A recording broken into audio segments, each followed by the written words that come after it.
El Señor vive, amén. Hermanos, todos sean bienvenidos a la casa del Señor. Mire qué bonito se ven desde aquí, hermanos. Y yo pienso que ustedes me ven bien bonito de allá para acá también a mí, ¿verdad que sí, hermano? Gloria a Dios, qué bueno. Hermanos, todos sean bienvenidos. ¿Por qué no voltea a su derecha y nos damos un saludo con el corazón? Un abrazo con el corazón y un saludo con el pensamiento, amén. Nos amamos, hermanos, pensamos unos en otros, por eso oramos, hermanos, unos por otros. Amén. Qué bueno, hermanos, que está en la casa del Señor. Hermana Irma, bienvenida. Alex, bienvenido, mi hijo. Y los que nos visitan por ahí, qué bueno que está con nosotros en la casa del Señor. Amén. Vamos a leer la palabra de Dios, hermano, para que después usted se siente y comparta algunas cosas más. Y para que no se canse. ¿Cuántos están cansados, hermanos? El domingo, hermano, hoy se considera para nosotros como cristianos, como iglesia, el día de reposo. Mateo capítulo 7,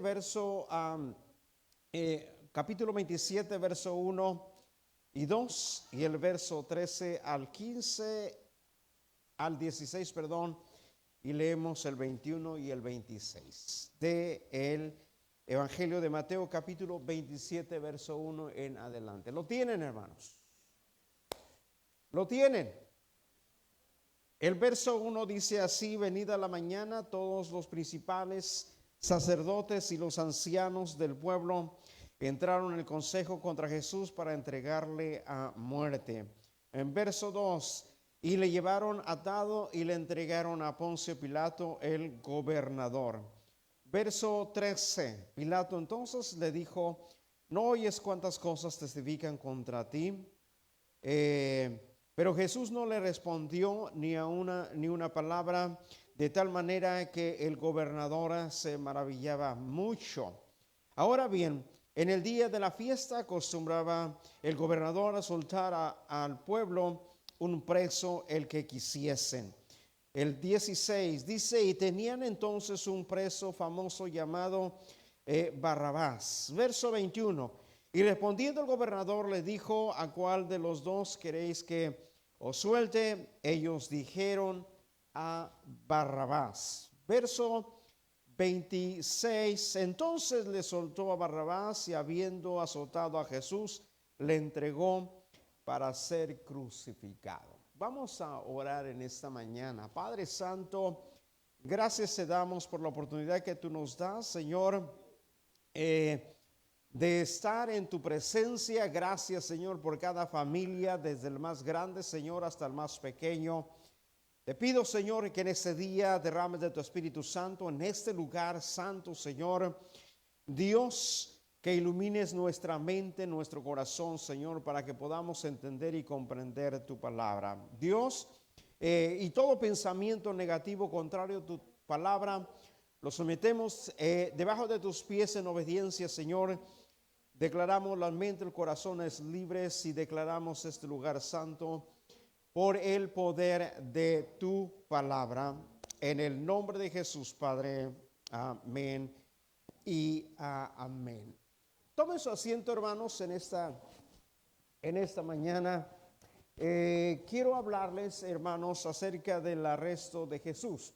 Aunque hoy, hermanos, celebramos la entrada triunfal de Jesús a Jerusalén. Eso, hermano, la entrada triunfal de Jesús a Jerusalén representó, hermano, la entrada de Dios al mundo.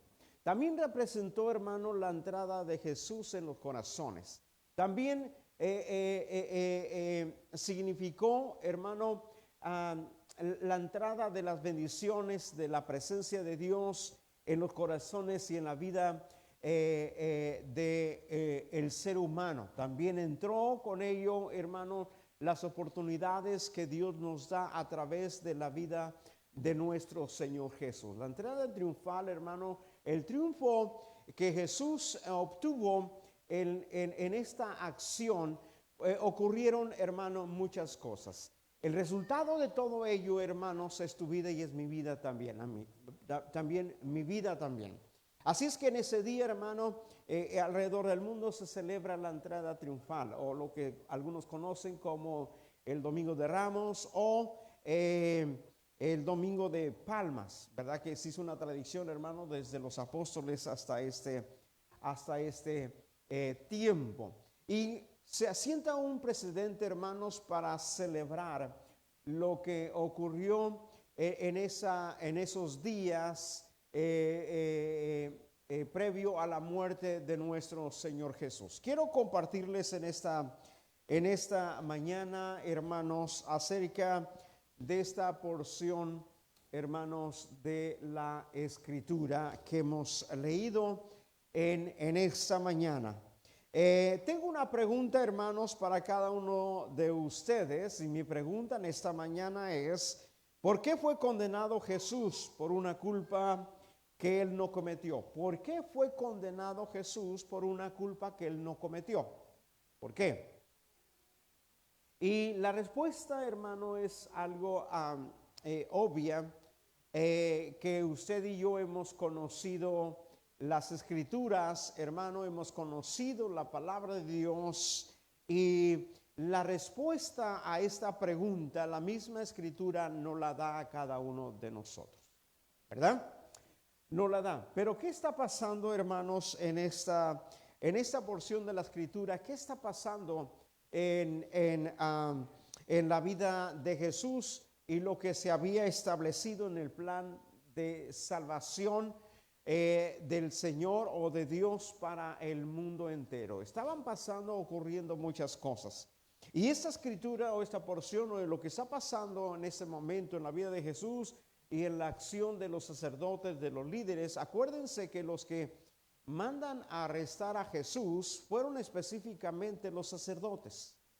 Ellos fueron específicamente, no fueron que el gobierno de Israel, sino fueron, la Biblia enseña, fueron los sacerdotes y los líderes del pueblo, que era, hermano, una gran relación con los sacerdotes. Pero ¿qué es lo que pasó primero? Lo primero que pasó fue que mandaron o fueron a arrestar a Jesús. Cuando después de haber tomado la última cena con los apóstoles, Jesús los invita: vamos al Getsemaní, y ahí fueron a orar en ese día. Y dicho y hecho fueron, pero cuando ellos estaban todos los discípulos, porque en ese día no solamente se había llevado a uno o dos como acostumbraba, en ese día habían ido todos con el Señor.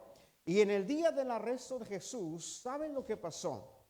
Se cumplió lo que está escrito en el libro de Isaías. Lo que está pasando en el huerto de Getsemaní, se está cumpliendo lo que en Isaías capítulo 53 en el verso 7 está narrando el escritor de Isaías. Lo que dice en el verso 7, dice así: angustiado él y afligido, no abrió su boca, como cordero fue llevado al matadero, como oveja delante de sus trasquiladores, enmudeció y no abrió su boca.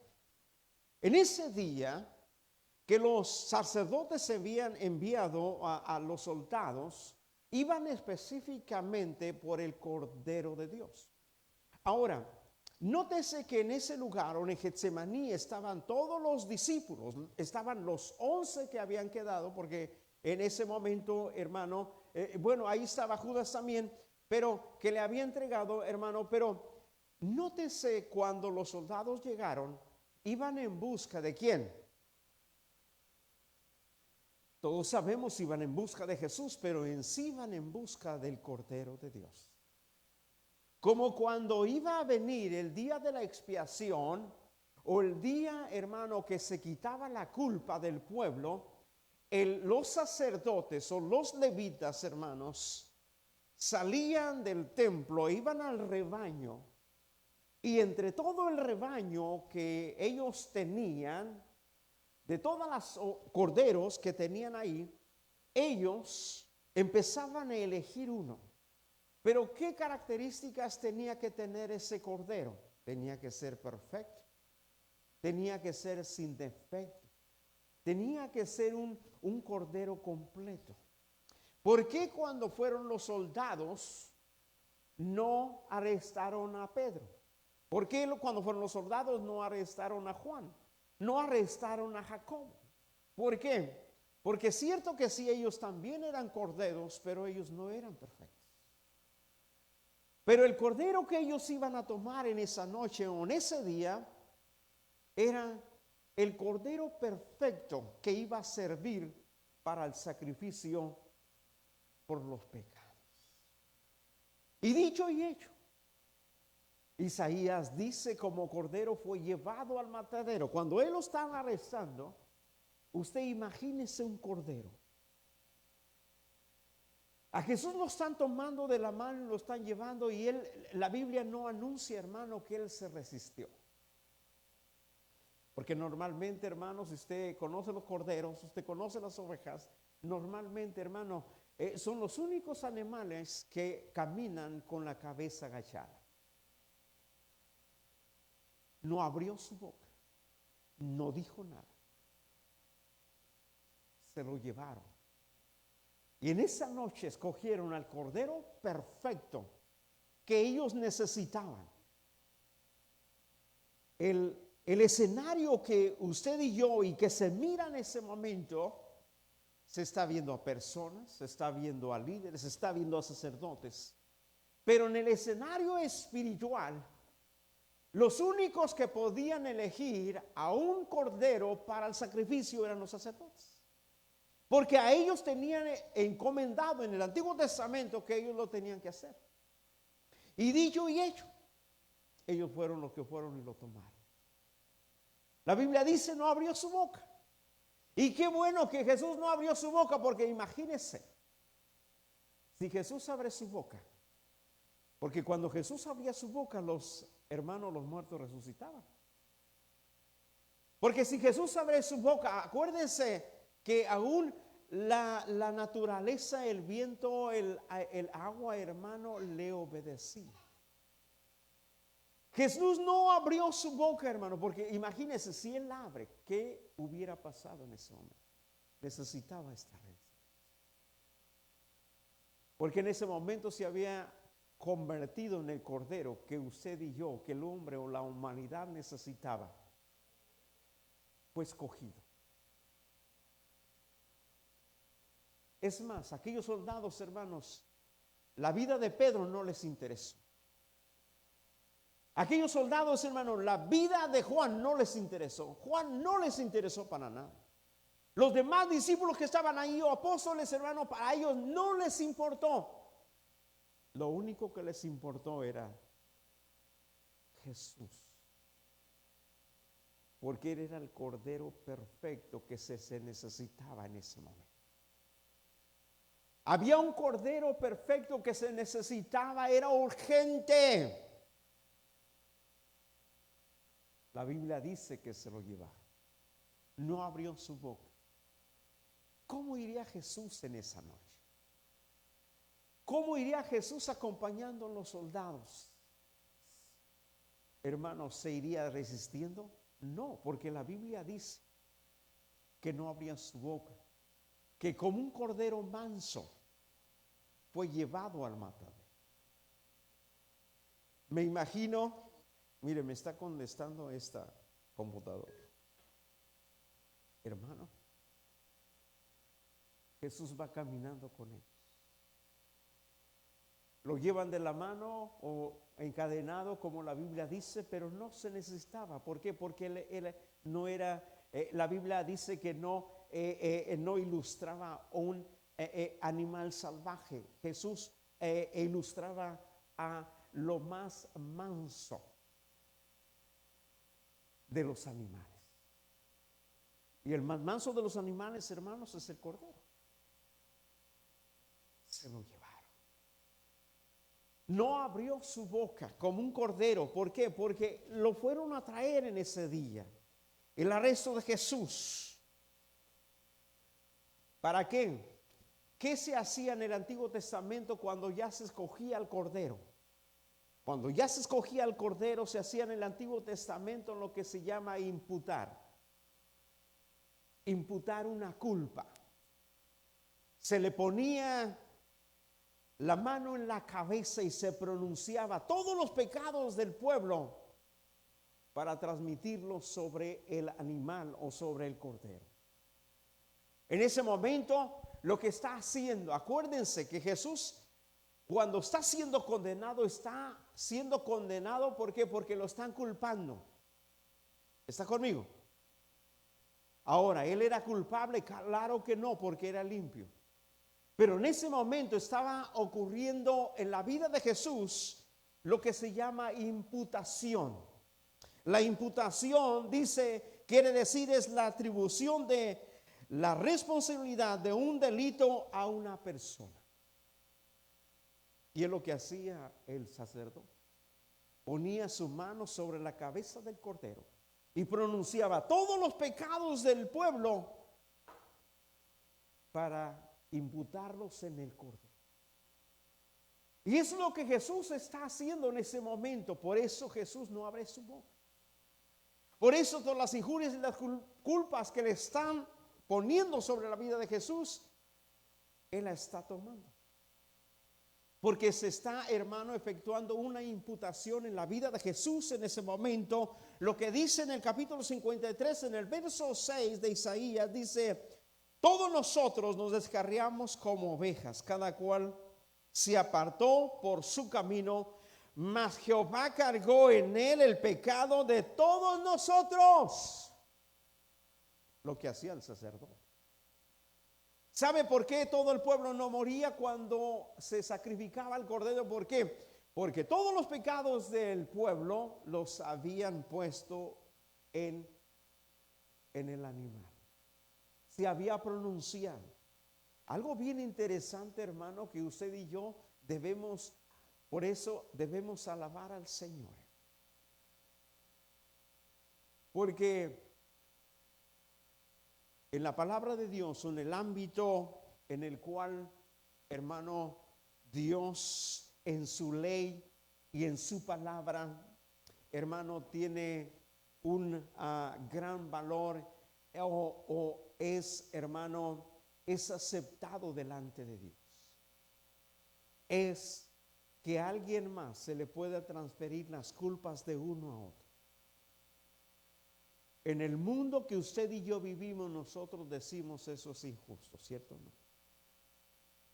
Usted se da cuenta que ahorita en este tiempo hay muchas personas que están en la cárcel porque les han imputado una culpa que ellos no tenían.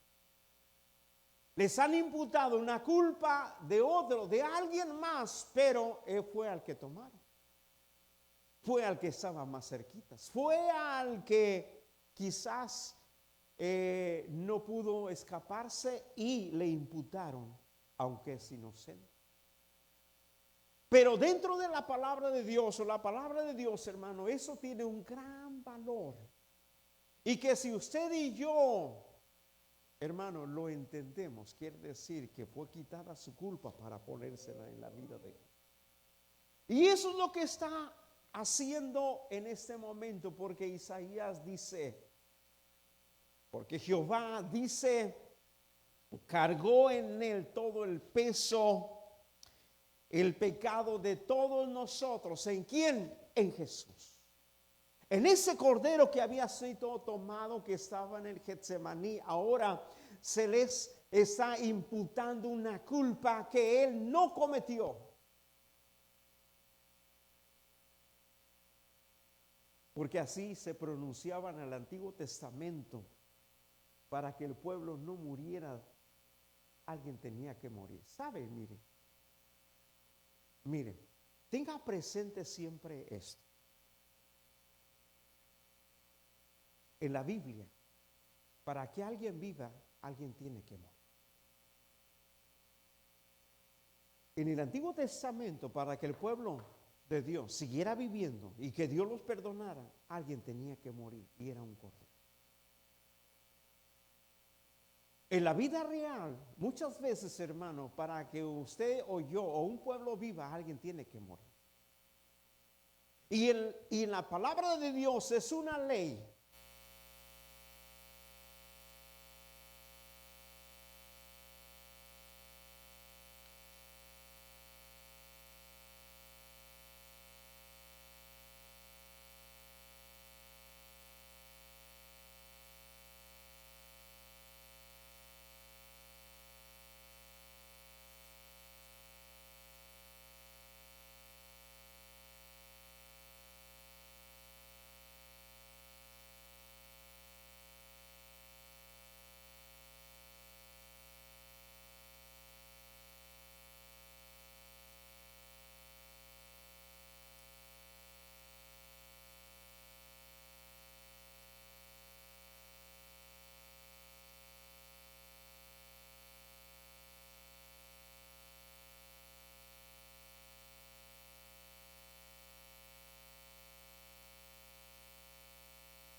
sobre su vida.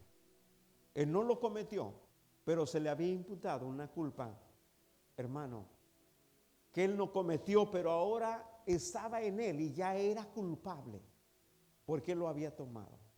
¿Está conmigo? Él había absorbido. Se había hecho una transferencia del hombre a la vida de Jesús, a su cuerpo. Ahora la culpa ya no estaba en el hombre, ahora estaba la culpa ¿en quién? Estaba la culpa en Jesús. Tu culpa y mi culpa.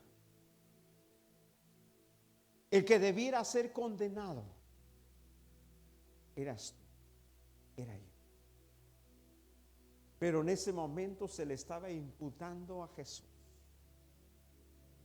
Mi delito se le estaba poniendo al Señor en ese momento.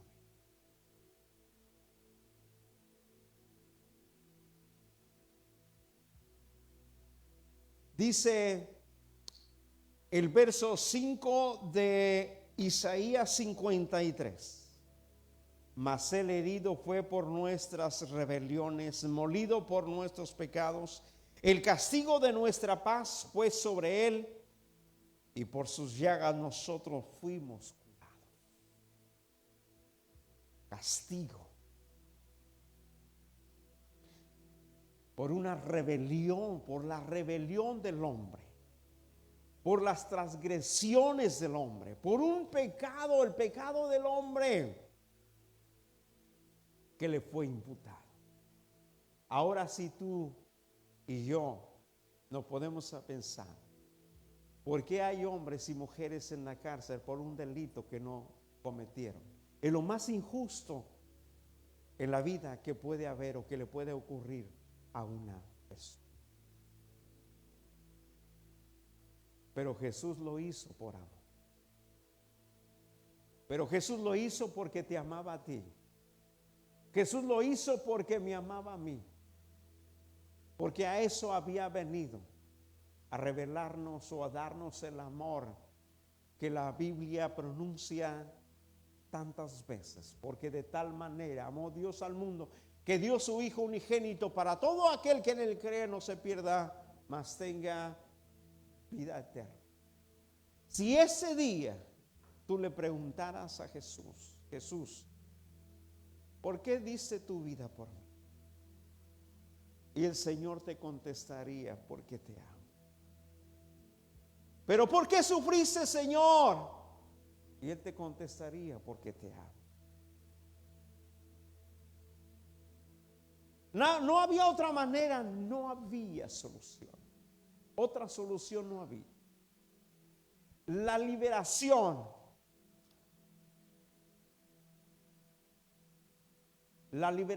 de Barrabás significó que Jesús toma el lugar de Barrabás. Barrabás representa al hombre que ha cometido muchos delitos y que por esa causa está él en la cárcel. Y por eso, esa causa, Barrabás debería morir.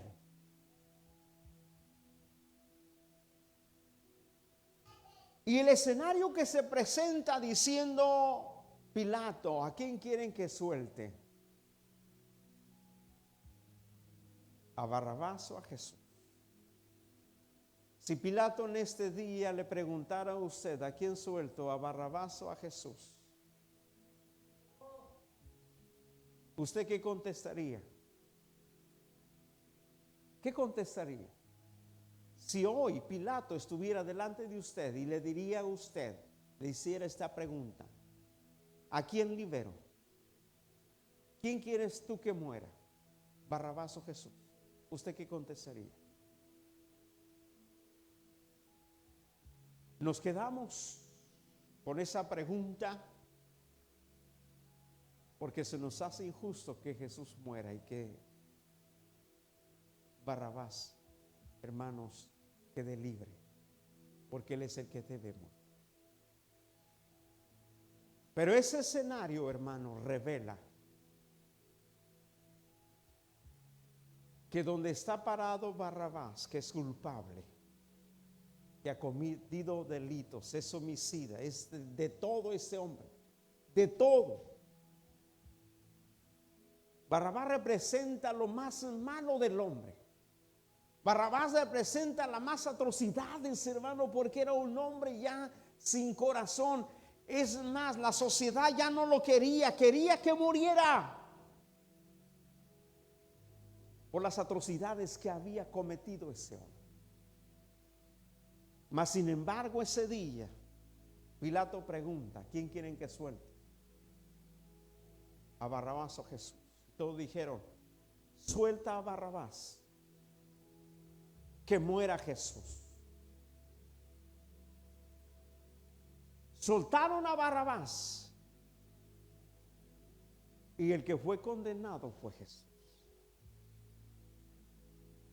Lo que representó que Jesús tomó el lugar de ese hombre que debía de morir. Ahora, en mi caso, yo estoy en la posición de Barrabás. El hombre está en la posición de Barrabás. Usted está en la posición de Barrabás. ¿Está conmigo? ¿Qué yo pensaría yo en ese momento? ¿Que muera Jesús o que muera yo? Es algo injusto. Es algo cruel. Es algo que a veces nos cuesta entenderlo. Pero es la única manera que se llegaría a realizar la expiación del hombre. La expiación del hombre quiere decir quitar la culpa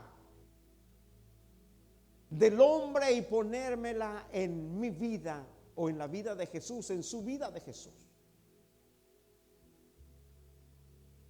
Por eso era necesario que Barrabás quedara libre y muriera Jesús. Porque en ese momento se estaba haciendo la expiación. Se estaba quitando la culpa de su vida y quedando libre. Que representa que en ese momento Jesús está quitando la culpa del hombre y poniéndosela en sí mismo. Cuando nosotros estamos mirando ese escenario y usted y yo estamos diciendo: eso es injusto, eso es lo más cruel, eso es lo más injusto que pudiera haber en la humanidad. Claro que sí, es lo más injusto. Pero la Biblia dice que Él murió. El justo murió por los injustos. Debemos mucho a Jesús, hermano. Usted le debe su vida a Él. Le debemos nuestro perdón. Le debemos nuestra restauración. Le debemos nuestra libertad. Le debemos, hermano, todo lo que usted tiene se lo debemos al Cordero de Dios que quita el pecado de mí.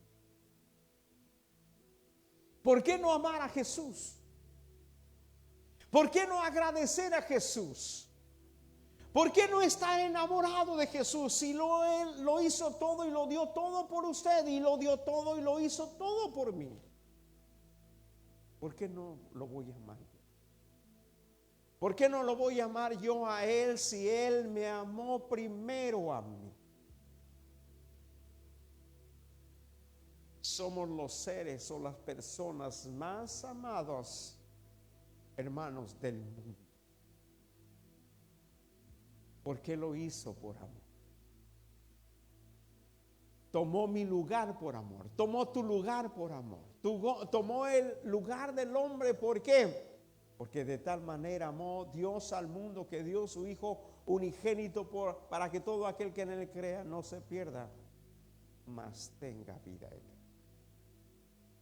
¿Habrá alguien que está falto de amor en esta mañana? No. Usted es el hombre o la mujer más amada o más amado de la tierra. Póngase de pie en esta tarde. ¿Por qué no cierra sus ojos en ese momento?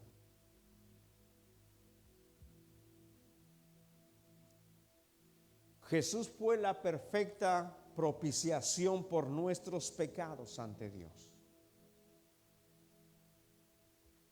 ¿Usted cree que hoy el Señor está enojado con el mundo, con usted? La Biblia dice que Dios no está enojado en este momento con el hombre y con usted ni conmigo, porque el Señor Jesús ha hecho la propiciación por nuestros pecados. ¿Qué quiere decir eso? Que por el pecado Dios se enoja, Dios se aira en el corazón de Dios. Pero el sacrificio de Jesús que hizo en la cruz del Calvario calmó la ira de Dios. Y eso, la propiciación, quiere decir que Dios está satisfecho con que la culpa o el pecado ya se haya pagado. ¿A través de quién? A través de la vida de Jesús. Por eso usted tiene paz. Por eso yo tengo paz en mi corazón, porque es el resultado de la propiciación que Jesús hizo con su vida. Calmó la ira de Dios. Y ahora usted y yo estamos en paz con Dios.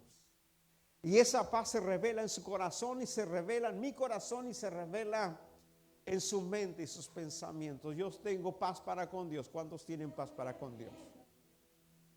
Cierre sus ojos ahí donde están. Padre Santo, en ese día, Señor. Señor Jesús, tú has hecho expiación, Señor, de nuestros pecados. Has quitado nuestra culpa de nosotros.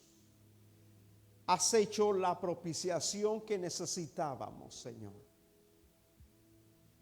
Calmaste la ira de Dios. Y el resultado, Señor, de esa propiciación, Señor, ha sido paz en nuestro corazón, ha sido paz en nuestras vidas. Y a través de ello, Señor, tú nos revelas que no debemos tener miedo o temor a la muerte, en la condenación, porque tú ya muriste, Señor, y ya fuiste condenado. Y ya existe, Señor, expiación, Señor, nos quitaste la culpa que nos condenaba. Porque la ley decía, el hombre que pecare se morirá. Pero para que no muriéramos, Señor, tú tomaste nuestra culpa. ¿Por qué no alaba al Señor en esta tarde? Levante sus manos y diga al Señor Jesús, te alabo. Te bendigo, Señor Jesús. Tú fuiste el Cordero perfecto para la propiciación, Señor, para la expiación. Fuiste el Cordero perfecto para nuestra libertad. Fuiste el Cordero perfecto, Señor, que cargó con toda la culpa del mundo entero. Gracias, Señor, te alabamos, Señor Jesús. Bendecimos tu nombre en ese día, Señor. Te damos toda la gloria y la honra y la alabanza, Señor, porque solamente tú te la mereces. Gracias, Señor, por haber tomado nuestro lugar. Tú tomaste, Señor, nuestro lugar, Señor, y recibiste el castigo. Recibiste, Señor, la muerte que nos correspondía a nosotros, porque nosotros éramos, Señor, los que nos habíamos descarriado. Nosotros, Señor, éramos los que habíamos pecado, habíamos transgredido, Señor, la ley de Dios. Pero tú quitaste todo eso, Señor, de nuestras vidas. Te alabamos, Señor, como nuestro Rey, como nuestro Señor. Bendecimos tu nombre, Señor, en esta mañana. Te amamos. Te amamos, Señor, porque tú nos amaste primero. Te amamos, Señor, porque tú lo diste todo por nosotros. Te amamos, Señor, porque, Señor, tú nos has salvado del pecado y de la muerte, Señor. Y nos has posicionado en la gracia, en el amor y la misericordia de Dios. Gracias te damos, Señor, en esta mañana, en el nombre de Jesús. Alabado sea, Señor. ¿Por qué no nos da un fuerte aplauso al Señor, hermano?